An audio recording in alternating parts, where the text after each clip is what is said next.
Gracias. En Argentina, ¿verdad? Está en Uruguay, en México, el primero fue Chile, ¿verdad? Si nos especializamos en ese tema, tratemos de ingresar en ese debate público, ¿verdad? Tanto a nivel nacional como regional. Ahora, ¿qué necesitamos para que seamos buenos voceros en esos temas? Primero, conocimiento, sin duda alguna.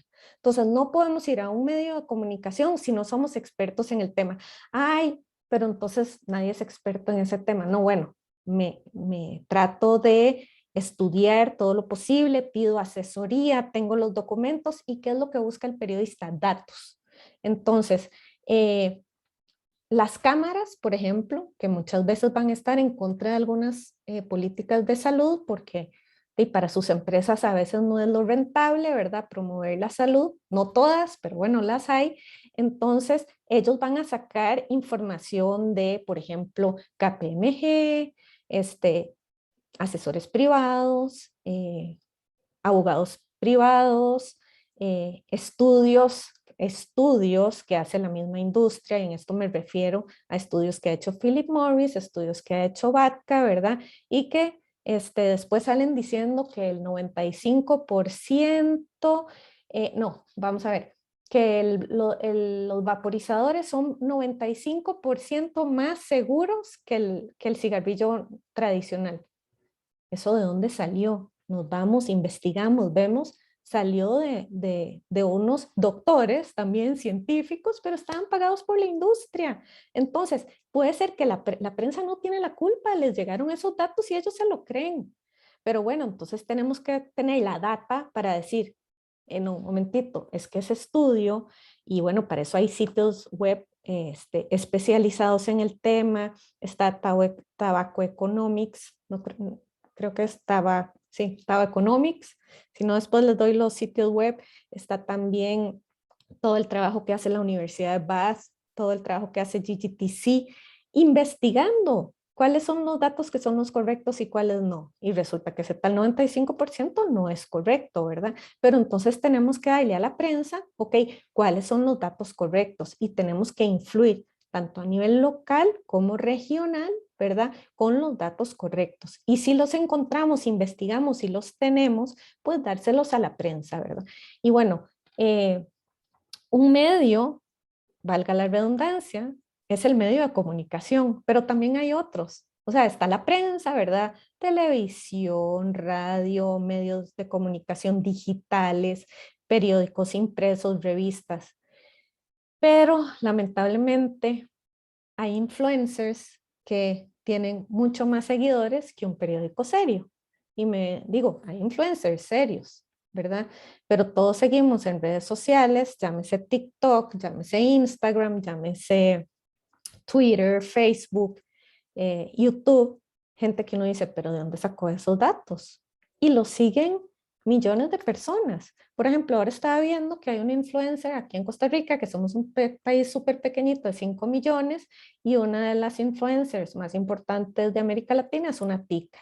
Y tiene, me parece que en su cuenta de Instagram, 700,000 seguidores. Y periódicos que tienen todo un staff de, de periodistas, fotógrafos, etcétera, les cuesta llegar en su cuenta de Instagram a 700,000 seguidores. Tal vez cuando llegan a 50,000 lo celebran. Y entonces, ¿qué pasa? Que este medio serio está investigando, tiene la información, pero no cuenta con esa cantidad de seguidores que tal vez esta muchacha tiene. Entonces, también le tenemos que llegar a los influenciadores, ¿verdad? Tenemos que acercarnos a ellos con información verdadera, concisa, porque pues no van a leerse 5 estudios que nosotros ya nos leímos, pero bueno, hacemos una lista de mensajes clave, hacemos una lista de datos, de preguntas y respuestas, un fact sheet, una hoja de datos, ¿verdad? Interesante, y le decimos, mira, si algún día quieres hablar de etiquetado frontal de alimentos, aquí te dejo esta información, te la estoy haciendo llegar a tu canal de televisión, a tu casa, o conocemos a un amigo del amigo que se la puede hacer llegar, ¿verdad? Entonces, ese tipo de información, lastimosamente, pues a partir de una persona que no es especialista en el tema, va a tener más difusión que los especialistas en el tema, pero bueno, es un medio que tenemos que aprovechar, ¿verdad? Entonces, tal vez conozcan ustedes influenciadores de salud y a veces dicen, hijo, puchis, este no sabe de lo que está hablando, ¿verdad? Pero bueno, hagámosle llegar la información, no lo critiquemos, seamos propositivos, positivos, aprovechemos esos canales. Esas personas también son canales. Y me atrevo a decir que en Paraguay ustedes sabrán quiénes son los líderes de opinión. Tal vez un muchacho súper joven de 15 años tiene mucho más seguidores que el especialista científico que lleva toda una vida estudiando el tema. Bueno, conectémoslos o hagámosle llegar toda esta información de este especialista sobre tabaco, sobre control de azúcar, sobre control del consumo de sal a este muchacho y le decimos, mira, sería interesante, ¿verdad? Que trates, ya que vos tenés tantos seguidores, el tema del consumo de azúcar. En Paraguay es súper alto y sabes que tenemos tanta cantidad de jóvenes y de niños que tienen obesidad, que tienen hipertensión, que tienen diabetes. Y si vos lográs que esos chiquitos, en lugar de desayunarse el cereal de siempre, desayunen huevo, o no sé qué se usa ya, aquí en Costa Rica comemos gallo pinto, que es arroz y frijoles, tal vez les parezca muy raro, pero bueno, lo tradicional de nuestros indígenas, lo tradicional de nuestros abuelos era comida sana y buena. Ok, rescatémosela y se la damos a ese influencer y le decimos, mira, con que bajes el 1% de obesidad en el país, estarás cumpliendo con una labor súper importante. Entonces, bueno, ahí ya después dejaremos, creo que ya estamos en el tiempo. Si tienen dudas y preguntas, pues lo vemos en los talleres y apunten ahí todas las dudas que tengan, que con mucho gusto después las vemos y veo a ver si se las puedo responder. Muchas gracias. Muchas gracias, Gabriela. Muy buenas reflexiones. Para no retrasar, vamos ahora a la interferencia de la industria. Quien va a hablar con nosotros ahora es Soledad Barucci, en video, como dije anteriormente. Soledad es periodista y escritora. Trabaja en temas vinculados a la alimentación y a la industria alimentaria en programas de radio y televisión y en distintos medios gráficos como el diario The New York Times, revista Gato Pardo, La Nación, revista Mu y Anfibia. Sobre esta temática también brinda charlas en universidades nacionales e internacionales y ciclos en todo el país y en el exterior. Su primer libro de no ficción, Malcomidos, como la industria alimentaria argentina nos está matando, fue editado por Editorial Planeta en 2013 y se convirtió inmediatamente en un bestseller. Y con más de 30 ediciones continúa siendo leído al día de hoy. Su segundo título, Mala Leche, El supermercado como emboscada, fue publicado en diciembre de 2018, también por Planeta, con más de 15 ediciones en Argentina, Chile, Uruguay, Colombia, México y Perú. Es directora de la Red de Periodismo Latinoamericano sobre Alimentación y Territorios Bocado. Es oradora sobre estas temáticas en distintos espacios, foros, universidades nacionales e internacionales. Y en 2021 obtuvo un fellowship de Pulitzer Center, con el que está realizando investigaciones que prontamente serán publicadas en diferentes medios gráficos de la región.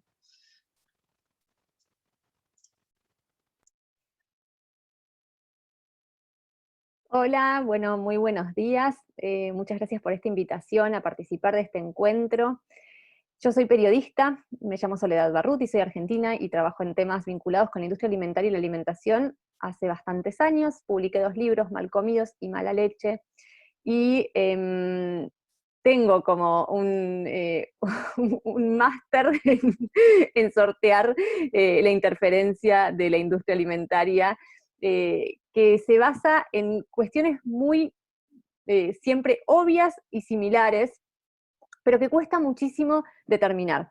Y que me parece que lo más importante para adentrarnos en estas cuestiones es entender cuál es esa interferencia, hacia dónde van, qué es lo que, cómo se acciona la interferencia con alguien que busca comunicar estas cosas, ¿no?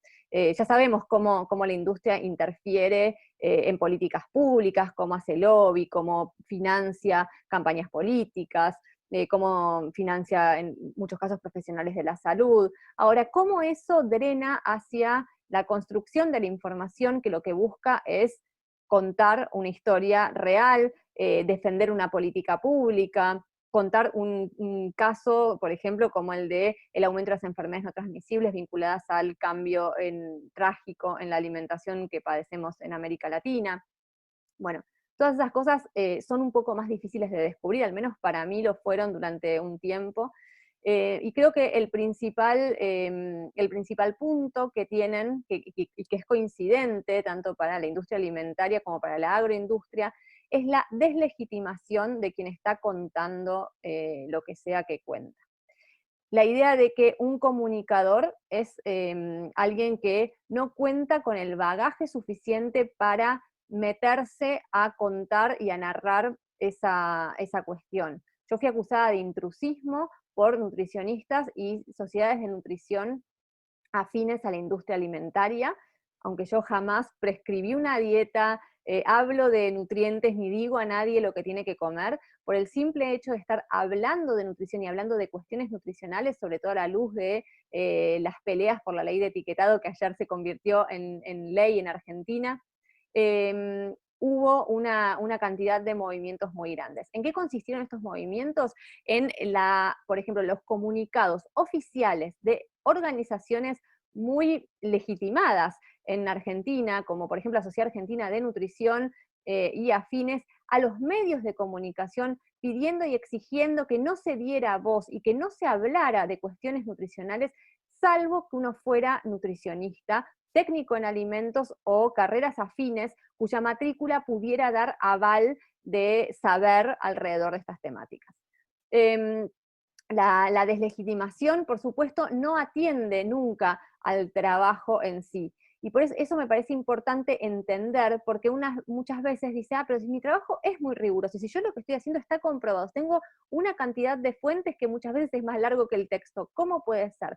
Bueno, la estrategia de deslegitimación no está abocada a enfrentar lo que uno dice, sino quien uno es. Entonces la destrucción está puesta y orientada a destruir al sujeto que porta la información. La clásica, matar al mensajero.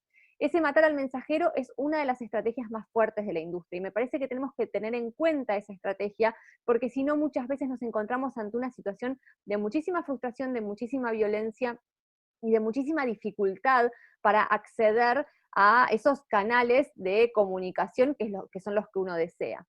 Yo acá tengo anotadas algunas cosas importantes, que es, bueno, cómo se enfrenta esa deslegitimación, que se ve representada, bueno, puede ser directa, como conté, también puede haber ataques hoy en día en las redes sociales, alrededor de viralizaciones de ataques de lo que se conoce como trolls, que son, bueno, ataques sistemáticos, uno no sabe quién los propagó, quién los inició, pero que están ahí. Y eso sucede también, cuanto más efectiva es la comunicación, más preciso, más agresivo y más puntual es el ataque que uno recibe del otro lado.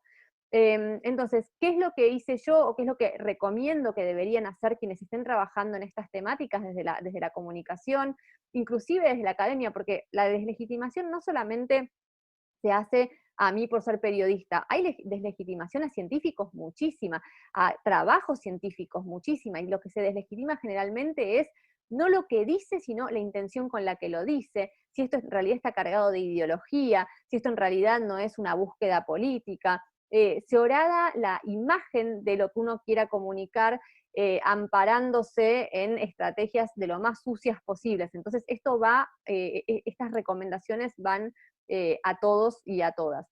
Me parece que lo principal es la asociación entre con quienes dan legitimidad desde otros campos. Para mí es muy importante y muy valioso el trabajo permanente con académicos, con investigadores, con profesionales de la salud, con otros que muchas veces se encuentran también en los márgenes de sus profesiones, porque justamente también, aunque hagan trabajos muy serios, no ingresan a esa gran maquinaria que es el establishment. Tenemos que pensar que desde la ciencia, desde la evidencia, desde las políticas públicas, hay un establishment que es el que está nutrido justamente por lo que sostiene los negocios, no lo que busca sostener, en este caso, la salud pública o una transición hacia una comida real. Lo que va a sostenerlo es el poder, y para resistir al poder, para generar una resistencia al poder, bueno, hay que tener muy determinado cuál es el poder, y hay que tener muy determinadas y muy identificados también quienes están haciendo un trabajo consciente, riguroso desde los márgenes. Esta asociación entre personas que están en los márgenes del establishment realizando sus trabajos tiene que trascender las fronteras, y tenemos que trabajar de una manera regional muy sistémica y muy interdisciplinaria. También es un trabajo que yo me he tomado mucho tiempo en hacer, porque sabemos, y con el trabajo fantástico que viene haciendo la Organización Panamericana de la Salud hace tanto tiempo, mostrando que en realidad hay una misma matriz que se direcciona del mismo modo hacia América Latina como foco y como lugar hacia donde orientar las fuerzas de expansión de los negocios de la industria alimenticia y de la agroindustria. Bueno, saber que ahí es donde hay que construir una narrativa común que exponga la deslegitimación, que exponga los problemas que genera, que exponga también que en esta región del mundo existen las mismas soluciones, y que exponga también una narrativa que no tema al relato político alrededor de todo esto. La idea de que debe haber una asepsia en la comunicación, cuando del otro lado lo que hay es la construcción de un orden establecido que está muy nutrido de herramientas políticas que buscan direccionar la comensalidad y todos los órdenes de la vida hacia un lugar muy determinado, que es el lugar que necesita y que precisa el sistema para funcionar adecuadamente, esto es, consumidores obedientes que se atiendan a las reglas del mercado, y pensar que la contestación a eso debe ser una contestación aséptica que no involucre cuestiones políticas, es algo que está mal orientado, y está mal orientado porque es parte de una exigencia, de un modelo que si se ve expuesto, termina encontrando sus falencias, ¿no? Y entonces buscan que esto no esté expuesto. Tenemos que animarnos a exponer que la comida es política, que la comida es un acto agrícola, que la comida es lo que hace y lo que puede empoderar a nuestra región en el mundo desde otros lugares. En este contexto, una de las cosas muy importantes que me parece mencionar es no atender a los ataques o al lobby de una manera directa. La comunicación nunca es hacia quien la está efectuando en forma de ataque, deslegitimación, sino es hacia afuera.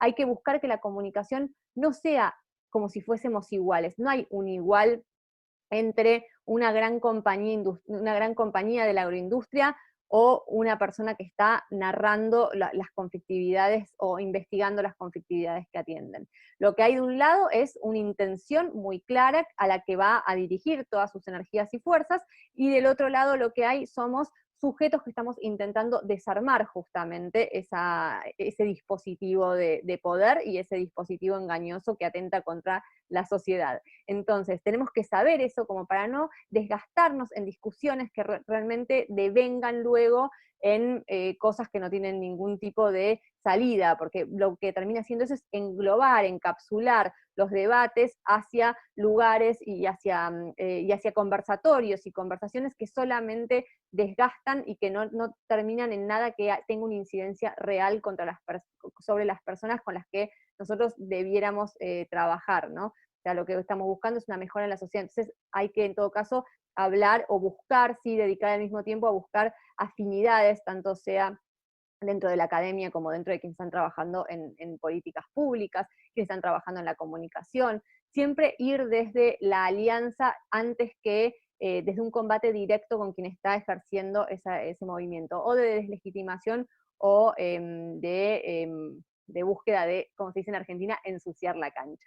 Y por último, me parece importante dejar acá que hay que tener mucho cuidado con que en esas alianzas y en esas búsquedas estratégicas de comunicación lo más masiva posible. Sabemos que esto solamente va a cambiar en la medida en la que el efecto polinizador de la información tenga un eco suficiente como para permear en la sociedad. Los países que hemos conquistado alguna política pública lo hemos hecho porque la sociedad así lo reclama, nunca es verticalista desde arriba hacia abajo el acceso a ningún derecho, ¿no? Los derechos se conquistan desde las calles y desde la sociedad. Entonces, si tenemos esa pretensión, bueno, hay que buscar esa forma y ese efecto. Lo que decía, el último punto es que en ese contexto, muchas veces lo que ocurre es que la efusividad y las ganas de que eso ocurra termina recayendo a veces en simplificaciones demasiado grandes y hasta inclusive en mensajes que resultan muy efectistas, pero que pueden tener condimentos equivocados. Es muy difícil ese límite entre donde estamos haciendo comunicación masiva o buscando sortear justamente estos límites que pone el lobby, que pone la interferencia y que pone la deslegitimación, y nos agarramos a veces de herramientas que no resultan muy rigurosas. Y es muy importante sostener y mantener siempre esa rigurosidad. Buscar formas de comunicación que sean fáciles, livianas y masivas, sin recaer en recursos, muchas veces gráficos. Hay que tener mucho cuidado con los recursos gráficos, que sean efectistas y que resulten en buenos memes que finalmente pueden empezar a mancillar la credibilidad de quien los está divulgando o enviando. Es muy importante para mí ese límite cuidadoso entre lo masivo y lo que resulte simplemente, bueno, un efecto que quede en el efecto en sí. Hay varias herramientas que se pueden tomar para hacer eso. Las redes sociales son una gran herramienta en este momento para contar, para narrar y para encontrar ahí afuera personas que están dispuestas a escuchar otra cosa, y tenemos que atenderlas justamente con esa responsabilidad. Bueno, espero que les sirva esto y les agradezco muchísimo la invitación. Muy bueno, muy complementarias, ¿no? Las charlas acá de Gabriela y de Soledad. Ahora, para finalizar acá las charlas, una más complementar es de Ana Paula Bortoleto, que ya la conocen, ya fue presentada para todos. Va a hablar de investigación. Ana, por favor. Gracias, Laís.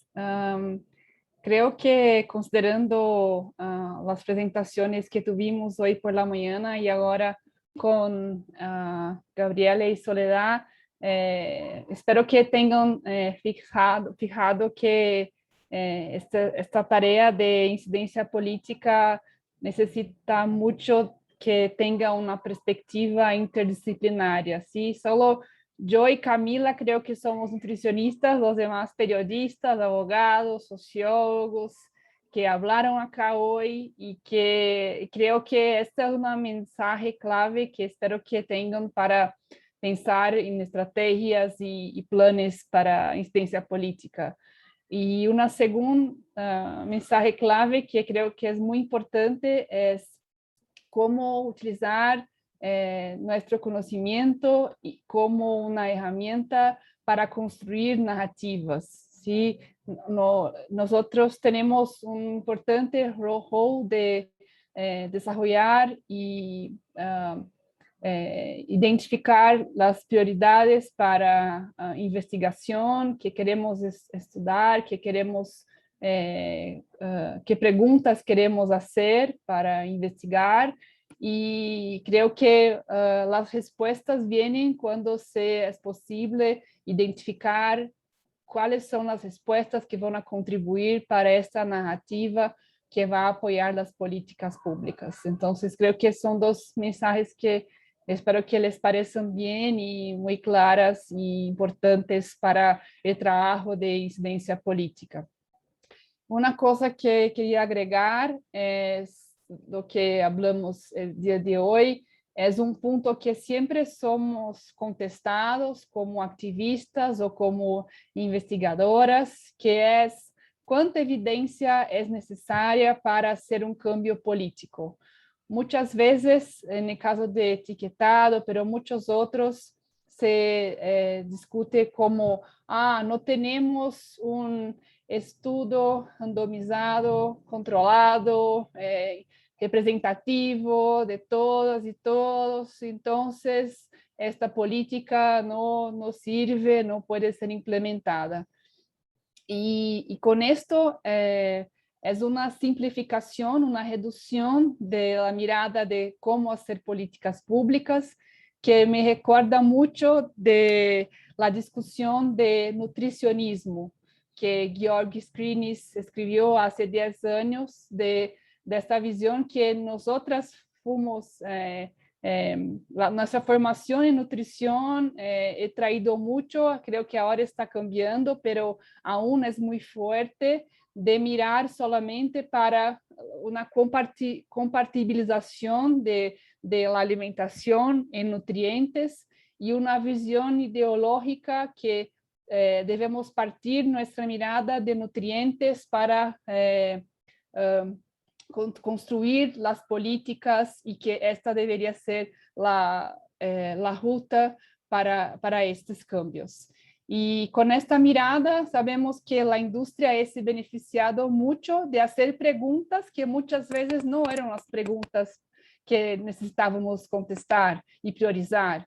Y con esto, en algunos casos, tuvimos muchos ejemplos de investigaciones y datos producidos, como Gabriela mencionó acá, que favorecieron la industria tabacalera, pero también, en nuestro caso, para la industria de alimentos. Entonces, por ejemplo, acá el caso de grasas trans, ¿sí? Que fueron desarrolladas como una solución para las grasas saturadas, que serían un horror, un gran problema, y en solución tecnológica para esto fue un tipo de grasa totalmente inadecuado y hace mucho más daño a la salud.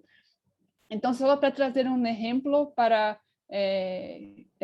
desatentar que nosotros como nutricionistas y actores del área de alimentación y nutrición tenemos que tener mucho esta preocupación de sí, claro, los nutrientes son importantes, tenemos que agregar a esto para construir políticas, pero no podemos mirar los datos de carencias nutricionales de una forma isolada y buscar soluciones tecnológicas que van a agregar solamente para cada situación de carencia nutricional, porque esto es justamente lo que la industria nos ofrece, ¿sí? Las soluciones tecnológicas que van a agregar, fortificar, retirar cosas y al final son los mismos productos y marcas que van a ser distribuidos sin valorizar la cultura alimentaria, sin valorizar la producción, la agricultura de una forma justa y sostenible.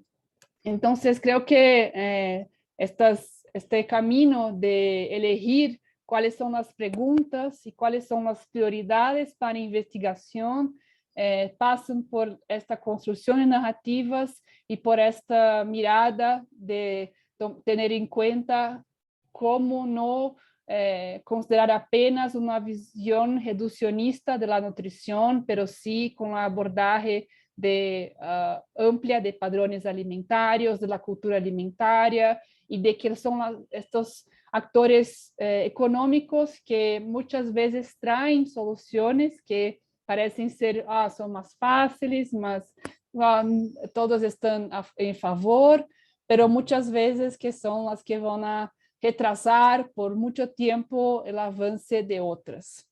Entonces, esta perspectiva creo que es muy importante. Y un segundo punto que quería mencionar, no voy a me extender acá porque quiero que podamos hablar en grupos, es que, como Gabriela y Soledad también ya dijeron, como tenemos un rol importante como profesionales de tomar a frente como voceras y voceros de los temas de alimentación y nutrición, porque tenemos el conocimiento para esto.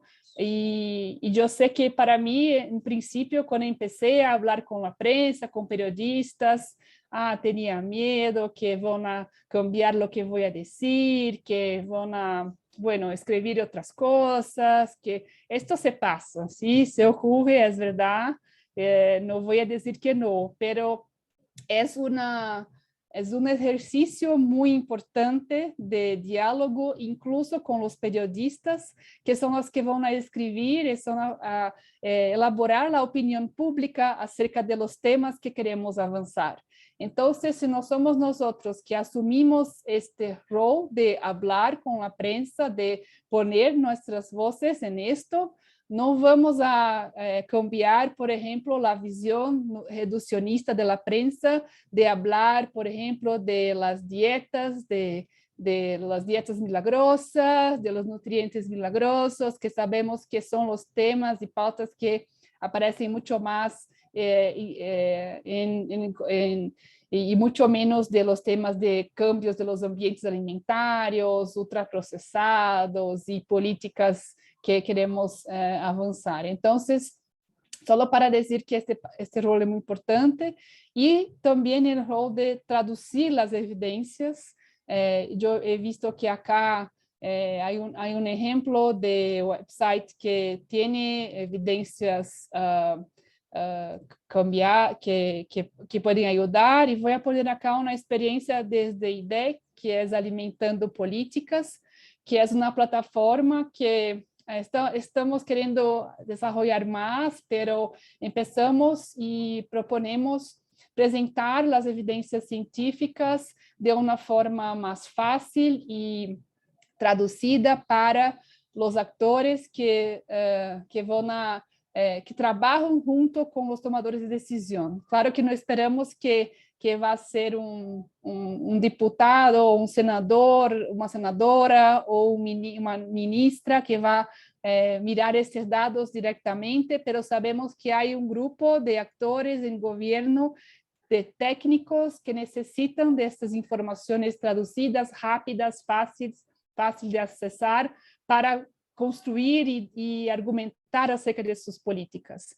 Entonces fue una idea inicial de presentar las evidencias con las preguntas que miramos que son importantes para este público, de técnicos de gobierno y de diferentes niveles, ¿sí? De nivel local o nacional.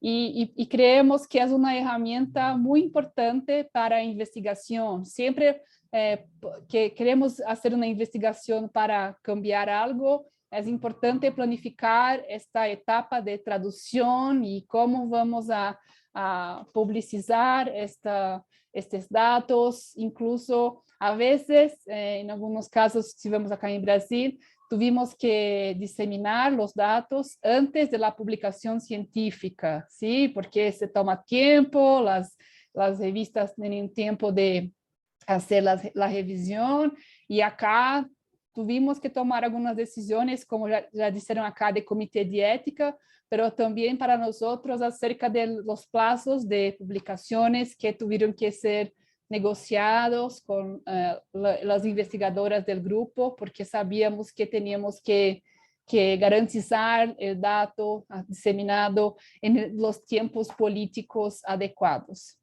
Entonces, creo que son estos puntos que quería resaltar, y creo que ahora podemos hablar un poco más en los grupos más chicos. Y Laís, gracias. Gracias, Ana. Muy bueno.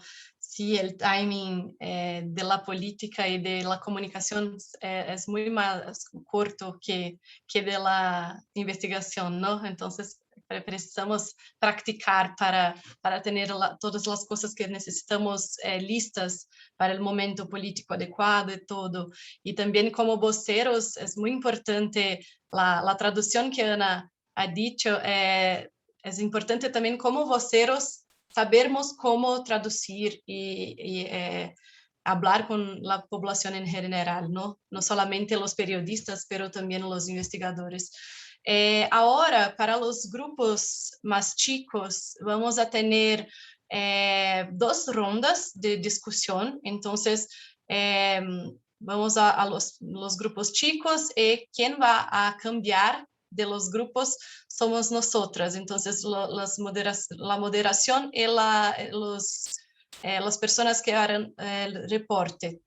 Entonces, cada uno de ustedes va a hacer 2 rondas en el medio de comunicación y vocería, o interferencia de la industria, o investigación. 20 minutos para cada grupo, y tenemos acá el link de Padlet, que voy a poner acá en el chat. Y también tenemos 2 preguntas clave para, son las mismas para todos los temas. Cómo influenciar en las decisiones políticas a partir de los medios de comunicación, de la investigación o de la mitigación de la interferencia de la industria. Y cuáles son los principales desafíos para utilización de los medios de comunicación, investigación e interferencia de la industria. Entonces, para cada tema tenemos 2 preguntas iguales. Entonces, ahora vamos para los grupos, 20 minutos para cada grupo y después volvemos acá con un reporte corto de cada grupo.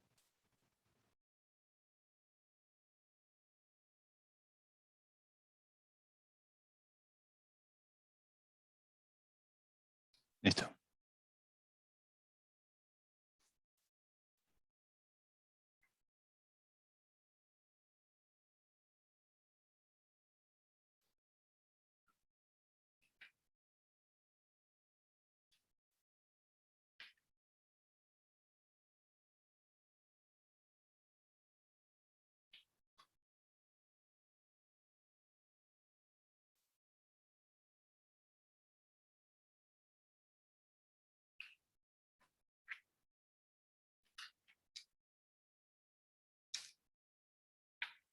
Espérame un segundo.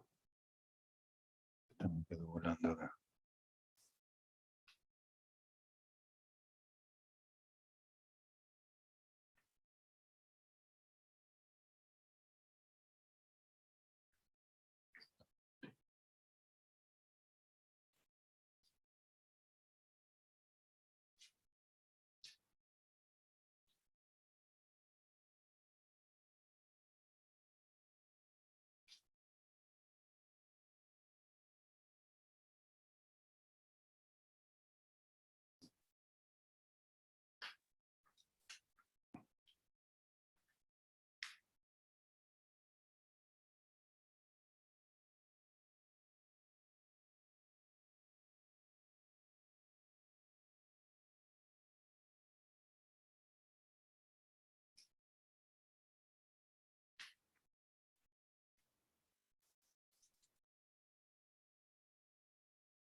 Sí, Lisette, si puedes salirte y volver a entrar porque algo pasa con tu conexión y no pasas a los grupos. Pero a veces se soluciona saliendo.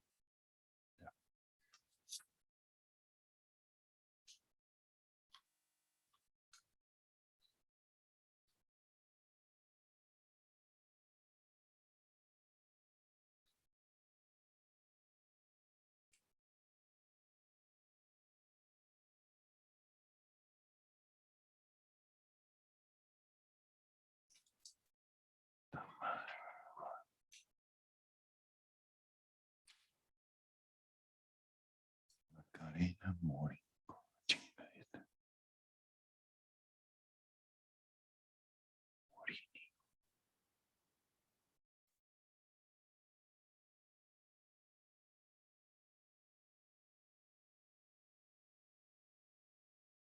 Karina Morinico.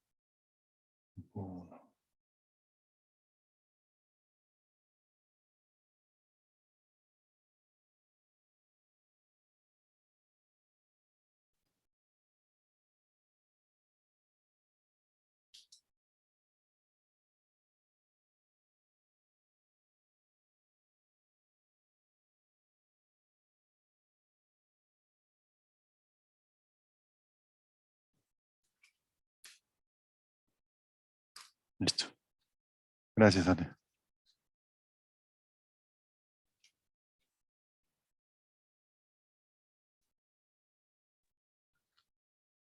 Hola, buenas tardes. Creo que me sacó. Sí, ya te pongo en tu grupo. Gracias.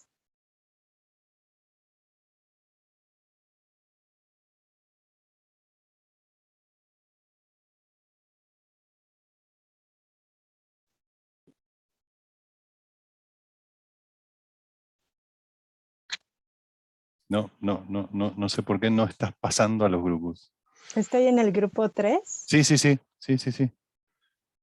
En teoría sí, Te voy a pasar como al 2 y después te voy a regresar al 3 a ver si es eso. Ok.